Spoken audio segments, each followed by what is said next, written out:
여러분들에게 크신 하나님의 은혜가 임하기를 바랍니다. 오늘 그 화면의 설교의 제목은 기도와 믿음이 아니고 씨 뿌리는 자의 비유를 들으라고 하는 화면의 정정을 해 주셨으면 좋겠습니다. 자, 사랑하는 성도 여러분, 구원은 믿음으로 받는 것이죠. 그리고 믿음은 말씀을 들음으로 그 믿음이 생겨나는 것입니다. 결코 어느 신자든 말씀을 듣지 않고는 믿음이 생겨날 수가 없는 것입니다. 그런다고 말씀을 더 듣는다고 또 다 믿지는 않는 겁니다. 어떤 들음은 믿음을 낳기도 하고 아무리 들어도 믿음을 낳지 못하는 사람도 있습니다. 그러니 어떻게 들어야 하는지가 굉장하게 중요한 것이죠. 그래서 오늘 설교의 제목이 씨 뿌리는 비유를 들으라고 하는 것처럼 오늘 여러분 주일날 예수님께서 말씀하시는 것처럼 하나님의 말씀을 잘 들을 수 있는 이 시간이 되어지기를 바랍니다. 성도 여러분들께서는 오늘 이 본문의 설교, 신앙생활을 웬만하게 하신 분들은 참 많이 들었을 것입니다. 어떤 설교자는 씨 뿌리는 비유라 하기도 하고 어떤 설교자는 4가지 밭의 비유라기도 하는 겁니다. 먼저 18절에 씨 뿌리는 비유를 들으라고 합니다. 둘 다 같이, 심지어 부부가 둘 다 같이 들어도 듣는 사람마다 다 다르다는 겁니다. 아니, 그 말씀을 들어도 나와 상관이 있는가? 나와 상관이 없는가에 따라 둘 다 다르다는 겁니다. 만약에 여러분이 어느 백화점에 주차를 하셨는데 그 백화점의 장내 아나운서가 30호의 4628 그랜저 차주께서는 차를 이동해 주세요라고, 아니 그 멘트를 듣는 순간에 자기의 차가 아닌 사람은 그 이후의 아나운서의 말에 전혀 반응하지 않습니다. 들은 사람 중에 오직 차주만 반응을 하는 겁니다. 그런데 예수님께서는 너희들이 씨 뿌리는 비유를 들으라고 하는 것은 들어도 되고 안 들어도 되는 것이 아니라 모든 사람들이 다 들어야 된다는 말씀입니다. 먼저 여러분, 씨는 천국 말씀, 복음의 말씀이고 4가지의 밭은 각자 우리의 마음의 밭의 상태입니다. 우리 마음의 상태입니다. 그런데 여러분, 씨는 종자는 똑같은 한 씨입니다. 그러나 마음의 밭은 4가지 밭의 마음이 있습니다. 첫째는 길가와 같은 밭입니다. 19절 말씀에 악한 자가 와서 그 마음에 뿌려진 것을 빼앗나니 이는 곧 길가에 뿌려진 것이라고 했습니다. 여러분, 길가라고 하는 것은 아스팔트 길가가 아니고 박고랑 아시죠? 그래서 사람들이 많이 왔다 갔다 하다 보니까 그저 맨 땅처럼 길이 난 겁니다. 그래서 딱딱해진 이 땅에 아무리 씨를 뿌려도 흙 속으로 씨가 들어갈 수가 없는 겁니다. 게다가 악한 자가 와서 그 마음에 뿌려진 씨를 빼앗아 가버리는 것이죠. 사랑하는 성도 여러분, 이런 사람이 과연 어떤 경우일까요? 이런 사람은 말씀이 귀에 들립니다. 그러나 그 말씀은 나와 상관하지 않는 겁니다. 아니, 하나님의 말씀을 듣고 한쪽 귀로 듣고 한쪽기로 흘러버리는 겁니다. 이 길가의 마음밭은 애초부터 말씀을 듣는데 그 말씀에 대한 저항의식을 갖고 늘 말씀에 대한 의문을 갖고 있는 겁니다. 제가 말씀으로 십자가는 우리의 죄를 용서합니다라고 그렇게 설교하면 예수님이 무고하게 죽은 것은 알겠지만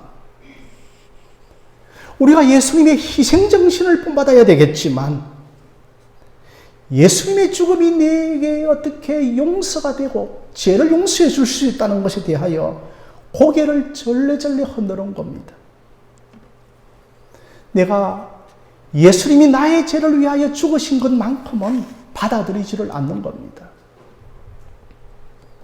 제가 하나님이 천지를 창조하셨습니다라고 그렇게 설교하면 천지를 창조한 증거를 대보라는 겁니다. 모든 하나님의 말씀에 저항의식을 갖고 비우는 마음으로 들으면 결코 씨를 맺을 수 없습니다. 말로는 믿는다 하지만 실제로는 믿지 않는 겁니다.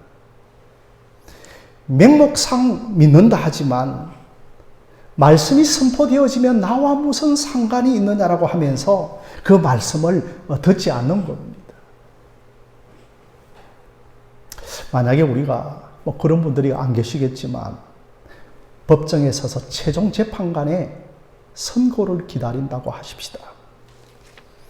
이 사람은 재판장의 말 하나라도 놓치지 않고 귀를 쫑긋해서 들을 겁니다. 그때 재판장에게 들려오는 말이 당신은 무죄요, 무죄. 이게 여러분 나와 무슨 상관이 있단 말인가라고 대충 들을 사람이 아무도 없는 겁니다. 우리가 하나님이 어떠한 분인가를 알기 시작하면 그때부터 하나님의 말씀이 들리기 시작하는 겁니다. 그때부터 하나님의 말씀이 집중해서 들리는 겁니다. 우리 대한민국과 일본이 독도 문제로 시끄러운데 일본이 자꾸만 독도를 자기네 땅이라고 우기면 우리 대한민국 국민들은 스트레스가 쌓이고 할 수만 있다면 그 말에 예민하게 반응을 하는 겁니다. 그런다고 여러분 독도가 여러분의 땅입니까? 여러분의 개인 소유가 아니더라도 독도가 우리 대한민국의 땅이기 때문에 예민하게 듣는 겁니다. 만약에 중국과 일본이 센카쿠 열도로 서로 싸우고 있죠. 그런데 그 소식을 들으면 우리는 팔짱을 딱 낀 채로 관망을 하기도 하고 선호도의 차이에 따라서 누가 이기나 한번 보자라고 그렇게 아무렇게 반응하지 않습니다. 그러니까 같은 소리를 들어도 전혀 다르게 듣는 겁니다. 그런데 하나님의 말씀을 그랬다더라. 그저 아무런 제3자의 객관적인 지식으로 들어서는 안 되는 겁니다. 만약에 여러분들이 개인 성경 읽기를 예레미야서를 꾸준히 읽는다고 하십시다. 예레미야서는 눈물을 흘리지 않고는 읽을 수 없는 성경이죠. 그래서 예레미야를 가리켜 눈물의 선지자라고 하는 겁니다. 우리도 예레미야서를 읽으면 성령의 감동을 따라 눈물이 가득하게 되는 겁니다. 남의 이야기가 아니고 나의 이야기이기 때문인 거죠. 이스라엘이 바벨론에게 처참하게 멸망을 당하는데 멸망 직전에 저항을 하다가 먹을 것이 없어서 자기 자식을 베어먹고 심지어 이웃의 자식을 삶아 먹기도 할 때 정말 그것은 이스라엘의 이야기만 아니라 나의 이야기가 되어지는 겁니다. 왜 이스라엘이 여러분 멸망하게 되었습니까? 우상을 숭배하고 죄를 범했고 바알신을 섬겼기 때문인 겁니다. 그래서 우리는 예레미야서를 읽으면서 나에게는 이런 죄가 없는가? 정말 나에게는 이런 우상 숭배가 없는가를 살펴보며 회개하기도 하는 겁니다. 이런 사람은 여러분 말씀을 읽고 들을 때에 길가와 같은 마음으로 말씀을 듣는 것이 아니죠. 그래서 여러분 길가라고 하는 것은 밭은 밭인데 반질반질해서 딱딱하게 굳어져 있는 겁니다. 제가 아무리 하늘샘 교회에서 복음과 구속사를 설교하여도 안 들리는 겁니다. 그저 한 주간에 내 삶에 유익한 말씀을 들려주세요. 정말 성령의 역사가 있기 전에는 말씀이 들리지 않고 열매를 맺지 못하는 겁니다. 그래서 은혜를 받으셔야 하는 겁니다. 19절 말씀을 보면 갑자기 악한 자가 와서 길가에 그 뿌려진 씨를 빼앗는다라고 하는 겁니다. 그 악한 자가 와서 하나님의 말씀을 한쪽 귀로 듣고 한쪽 귀로 흘러들이 버리도록 그렇게 역사하는 겁니다. 성도 여러분, 악한 영은 얼마나 재빠른지 모릅니다. 우리가 잠시 굳은 마음이 되어지면 그 우리의 믿음을 빼앗아 가버리기 위하여 결실을 맺지 못하도록 악한 영의 역사가 있다는 겁니다. 둘째로는 돌밭과 같은 마음입니다.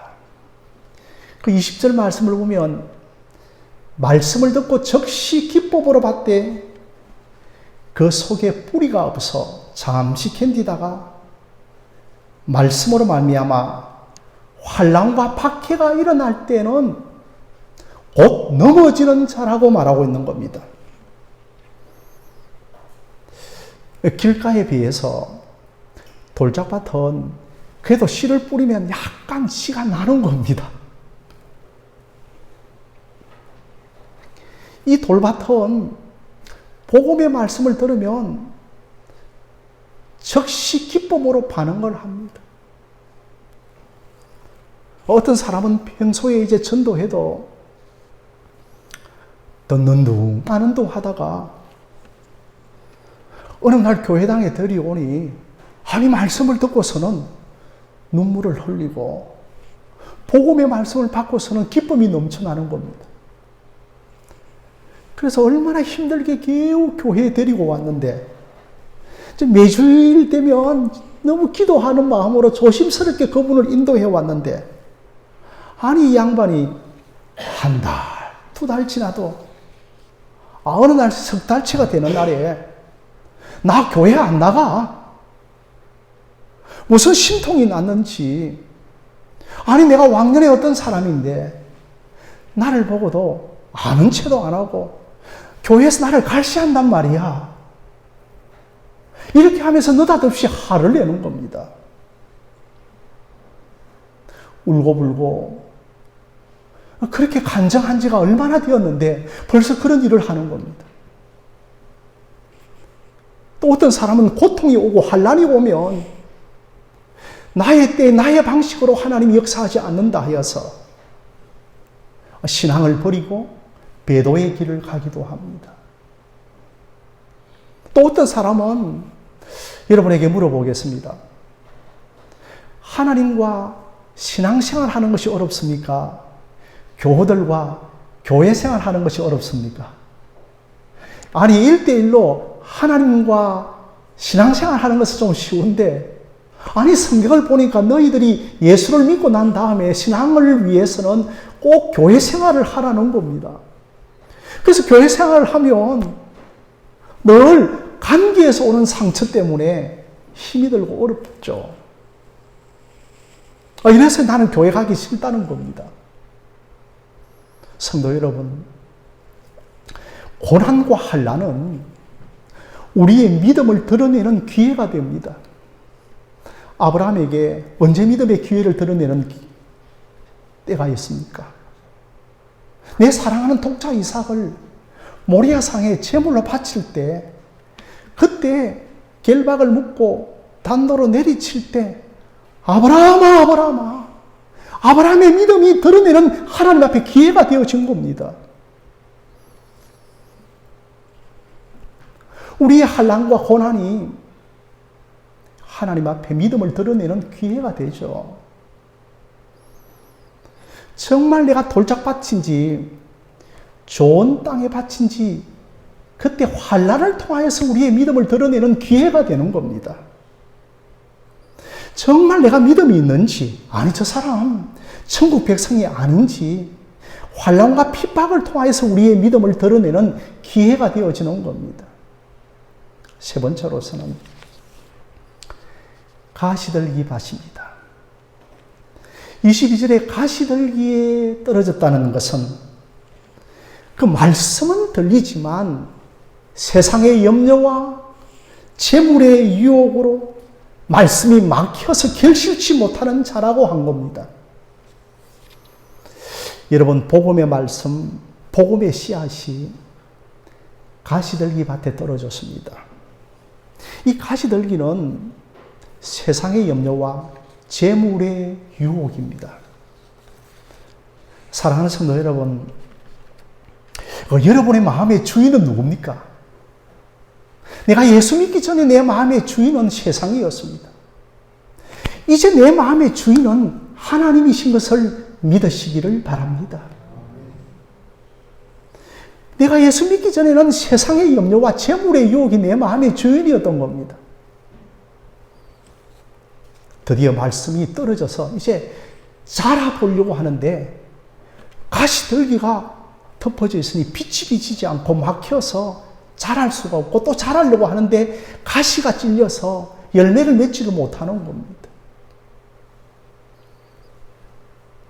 오늘 이 시간 우리가 하나님의 말씀이 심령에 떨어지는데 그 말씀이 자라지 못하게 하는 우리의 어마어마한 방해 요소들이 있다는 겁니다.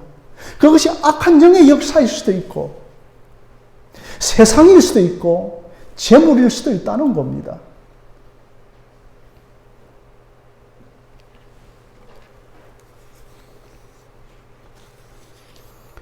그 세상의 염려와 재물의 유혹으로 예수님을 떠난 대표적인 사람이 누구죠?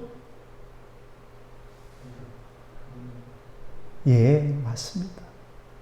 젊은 부자였습니다. 부자 청년이었습니다. 어느 날 이 부자 청년이 예수님에게 찾아갔습니다. 선생이시여, 내가 무슨 선한 일을 행하여야만 영생을 얻을 수 있겠습니까? 라고 질문했고, 그리고 그의 마음 깊은 곳에서는 그 이스라엘의 율법의 대표인 십계명을 다 지키고 싶은, 다 준수하고 싶은 열망까지 있었습니다.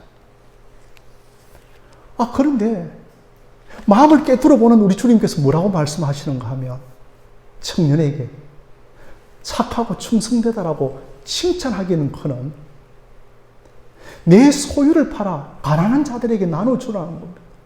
그래야 하늘의 상급이 클 거라고 말씀을 하자. 그 부자 청년이 그 재물의 염려로 말미암아 근심하여 예수를 떠나갔다고 한 겁니다. 사랑하는 성도 여러분, 우리도 하나님의 말씀을 받으면서 말씀을 취사 선택하고 있지는 않습니까? 정말 우리도 이런 마음의 부자 청년과 같은 그런 가시들기의 마음이 있지는 않습니까? 그러나 성도 여러분, 이 자리에 있는 어느 누구가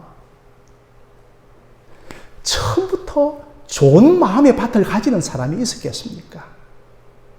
그러니 우리에게 변화하고자 하는 노력과 열심이 필요한 겁니다. 참 내가 변하고자 하는 이 노력은 피곤한 일입니다. 습관을 바꾸고 시간을 내어야겠죠. 아니 또 내 마음 깊은 곳에서는 재물이 많아야 행복한데, 재물이 많아야 행복한데. 아니, 그런데 들려오는 설교 말씀은 재물을 하늘에 쌓아두지 말라는 말씀인 겁니다. 그러니 이 성경 말씀이 내게 부담이 되는 것이죠. 아무리 하나님의 말씀을 오래 듣고 배워도 정말 내가 이 말씀을 선택할 것인가 무시할 것인가 갈등이 오는 겁니다. 그러나 여러분, 이 하나님의 말씀을 무시하면 결코 이 땅에서 여러분들이 영적인 실제를 경험할 수가 없는 겁니다. 이것이 여러분 가시들기 밭입니다. 저는 오늘날 주일날 한국 교회가 몇만 개 교회가 예배를 드릴 때 이런 마음의 밭의 상태로 예배 드리고 있는 성도들이 굉장하게 많을 거라고 생각합니다. 성도 여러분, 이런 사람은 결코 열매 맺지 못합니다. 네 번째로서는 좋은 땅의 밭입니다. 좋은 땅입니다. 그러니 23절에 좋은 땅에 뿌려졌다는 것은 말씀을 듣고 깨닫는 자니 결실하여 어떤 것은 100배, 어떤 것은 60배, 어떤 것은 30배가 되느니라고 합니다. 사랑하는 성도 여러분, 아무쪼록 여러분의 마음밭이 좋은 땅이 되기를 주님의 이름으로 축원드립니다. 여러분, 좋은 땅이 되셔야 합니다. 좋은 땅이 아닌 다른 밭은 천국 백성이 아닌 겁니다.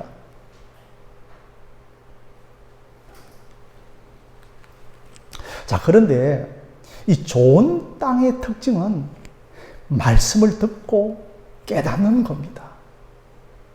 여러분, 말씀을 듣고 깨닫는다라고 성경에서 말씀을 하는데 불교에 가도 깨닫습니다.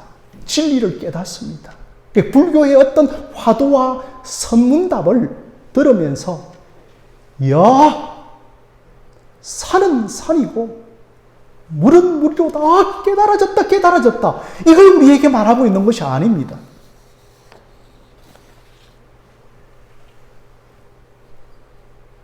원문에는 하나로 둘이 합쳐지는 것이 깨닫는 겁니다.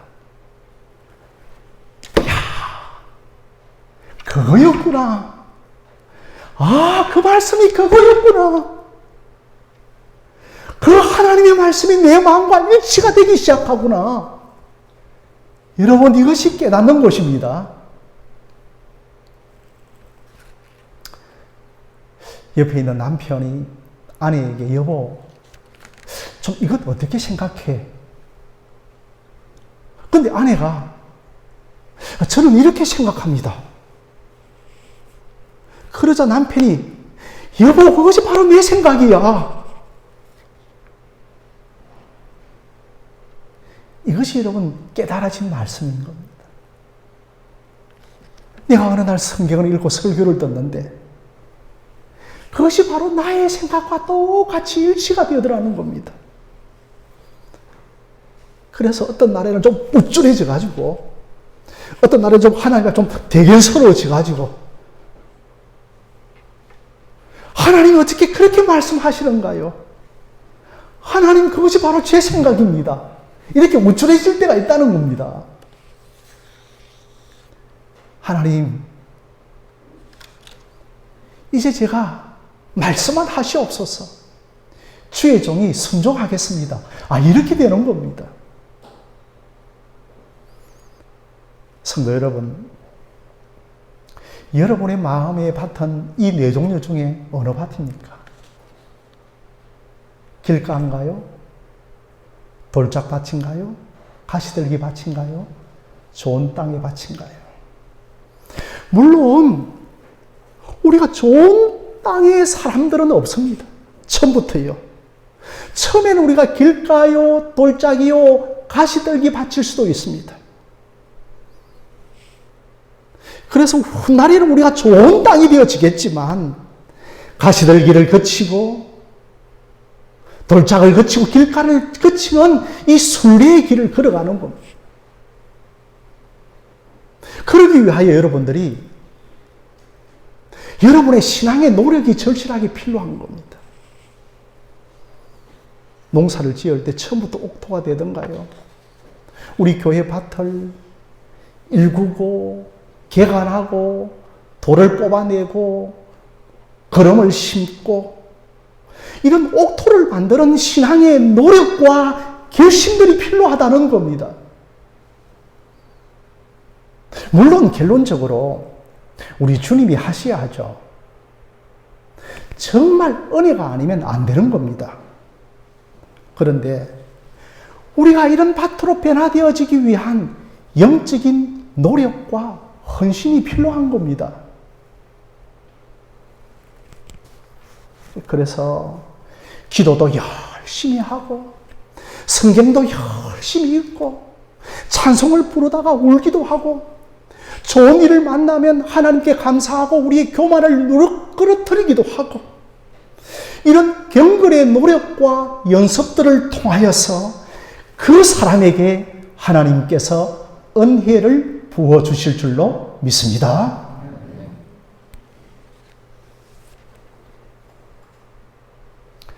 주일날 설교만 시작되면 우리 교인 가운데 없지만 조는 사람이 있습니다. 이 사람은 40년 동안 설교만 시작되면 조는데 어느 날 갑자기 눈을 뜨면서 깨달아졌습니다. 이렇게 어느 날 갑자기 성숙한 신앙인이 되어지는 것은 아닙니다.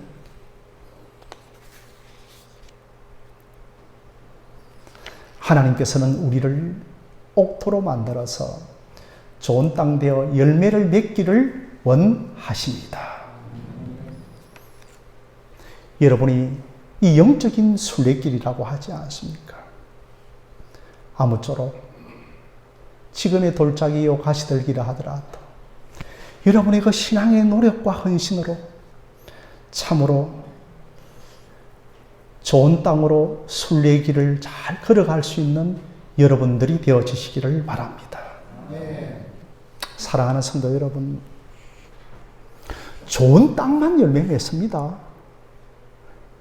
세상에는 두 종류의 땅밖에 없습니다. 우리는 예수님께서 좀 비유로 설명을 잘 하시기 위한 네 종류의 밭을 해야겠지만 결국 세 종류의 밭이 한 묶음이고 한 종류의 밭, 이 두 종류의 밭밖에 없는 겁니다. 그런데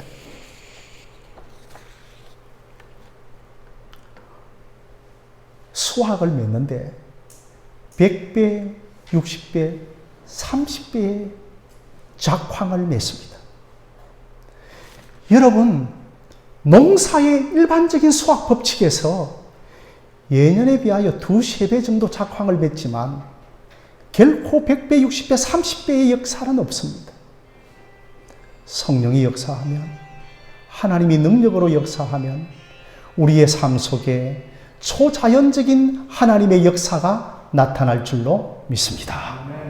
그렇게 딱딱하던 사람이 완전하게 주께로 돌아오는 그런 하나님의 역사가 일어나는 것입니다. 사랑하는 성도 여러분, 우리는 세 종류의 밭을 거치면서 내 자신의 마음의 한계를 이미 경험한 사람들입니다. 내 힘과 결심과 의지와 다짐으로는 결코 좋은 땅이 될 수 없었고 열매를 맺을 수 없는 인생이었던 이 한계를 경험한 사람들이죠. 그러므로 땅을 바꾸시는, 개간케 하시는 하나님의 은혜가 필요하고 또한 그 복음의 말씀이 내게 들리고 깨달아지는 은혜를 구하시기를 주님의 이름으로 부탁드립니다. 밭이 자기 스스로 기경하고 밭이 자기 스스로 밭을 갈아엎을 수가 없는 겁니다. 오직 농부이신 하나님이, 씨 뿌리시는 예수님께서 밭을 갈아엎으셔서 좋은 땅을 만들어 주셔야만 하는 것입니다. 그러므로 사랑하는 성도 여러분, 은혜를 구하십시오. 왜냐하면 정말 여러분의 영혼이 죽고 사는 문제요, 천국 가느냐 못 가느냐의 문제이기 때문에 간절하게 내가 좋은 땅 되기를 은혜를 구하는 여러분들이 되어주시기를 바랍니다. 마지막으로는 좋은 땅은 우리 예수님이십니다. 예수님이 천국 말씀입니다. 예수님이 복음의 씨앗입니다. 예수님이 좋은 땅이실 뿐만 아니라 천국 말씀 곧 씨앗이 되셔서 우리를 대신하여 십자가에 죽으셨습니다. 한 알의 삐라리 딸에 떨어져 죽으면 많은 열매를 맺을 것이라고 하는 것은 우리 예수님의 십자가의 죽으심을 예언하고 있는 것입니다. 우리 예수님이 십자가의 한 알의 밀알로 우리를 좋은 땅 만들기 위하여 죽으심으로 말미암아 우리는 그때부터 구원의 열매가 맺어지고 생명의 열매가 맺어지게 되어진 것입니다. 우리 스스로는 결코 열매를 맺을 수가 없기에 정말 어떻게 하면 하나님께서 저 심령에 말씀이 뿌려지고 열매를 맺게 됩니까? 바로 예수님의 십자가의 능력입니다. 어느 날 예수님의 십자가의 능력이 내 마음 안으로 들어와서 세상의 염려와 유혹과 가시와 엉겅퀴를 십자가로 다 뽑아내신 것입니다. 비로소 그 사람에게 하나님이 원하시는 열매가 맺어지기 시작한 것입니다. 그러니까 우리는 이 열매를 성령께서 맺으신다고 하여서 성령의 9가지 열매라고 하는 것입니다. 그때부터 이 사람의 인생의 방향과 목표가 분명해지기 시작합니다. 우리 안에는 썩지 아니할 이 하나님의 복음의 씨앗을 썩은 우리 마음은 배태할 능력이 없는 겁니다. 그래서 썩고 부패한 우리 대신 예수님께서 십자가를 지시고 그 십자가의 능력으로 우리 안에 들어오셔서 우리의 옛사람을 죽이시고 우리를 좋은 땅으로 만들고 거듭나게 하셔서 그 좋은 땅 위에 우리에게 복음의 씨앗을 뿌리신 것입니다. 이런 사람은 이때부터 복음이 들리기 시작합니다. 이런 사람은 이때부터 복음의 말씀을 들으면 기쁩니다. 이런 사람은 복음의 말씀이 들릴 때마다 밑줄을 치기도 하고 암송을 하기도 하고 계속해서 말씀을 듣는 사모하는 마음이 생겨나는 겁니다. 오늘 우리의 마음이 이 예수님의 피 묻은 그 보혈이 묻은 십자가의 생명의 말씀이 뿌려져서 열매를 맺기를 주님의 이름으로 간절히 축원드립니다.